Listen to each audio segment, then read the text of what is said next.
त्रास झालाय मी माफी मागतो।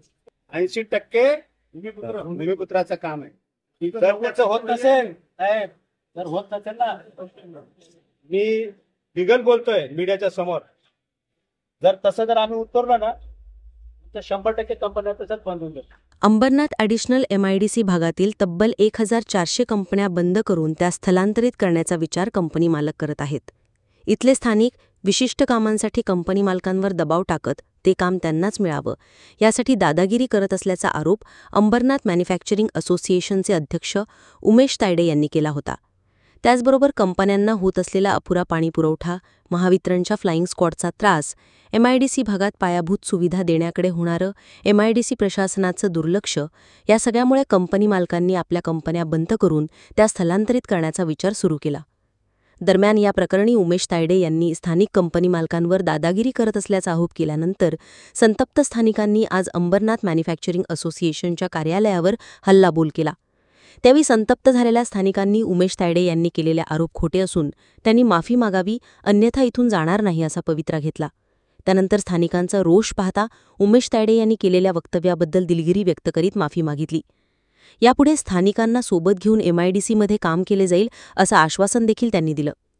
तर तायडे यांच्या वक्तव्याबद्दल शिवसेना आमदार बालाजी किणीकर यांनी नाराजी व्यक्त करीत तुम्हाला जर काही समस्या असतील तर लोकप्रतिनिधी म्हणून आमच्याकडे तक्रार करा असा सल्ला दिला। दुसरीकडे स्थानिक कोणत्याही प्रकारचा दबाव कंपनी मालकांवर आणत नाहीत, मग असं वक्तव्य करण्याची तायडे यांना काय गरज भासली? यात राजकारण असल्याचा आरोप आमदार किणीकर यांनी केला। तसेच भूमिपुत्रांना जर कंपन्यांमध्ये स्थान दिलं नाही तर 100% कंपन्या बंद होतील असा इशारा शिवसेना आमदार बालाजी किणीकर यांनी दिला। स्थानिकांनी आत्तापर्यंत कधीच कंपनी मालकांवर दबाव आणला नाही असं स्थानिकांचं प्रतिनिधित्व करणाऱ्या विश्वनाथ वारिंगे भालाज यांनी सांगितले।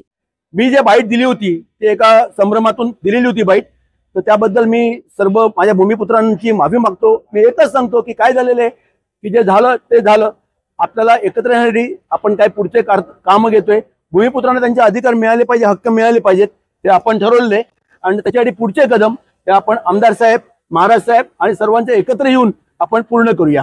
धन्यवाद। काय करायचं, महाराजांनी काय सांगितलं, आता आम्हाला गुंड प्रवृत्ती होऊ देऊ नका। ह्या स्थानिक लोकांना सुशिक्षित आहेत, ग्रॅज्युएट, त्यांना धंदा द्या। याच्यापेक्षा काय वाटलंच तुमच्या माध्यमातून चौकशी करा। काय आम्हाला तुमची काय कंपनी अर्धा नावावर नकोय। आम्हाला त्या कंपनीमध्ये लागणारा मॅन पॉवर असेल 10 लोक द्या। लोक तुम्ही 10 रुपयाला द्या, आमचे 9 रुपयाला द्या।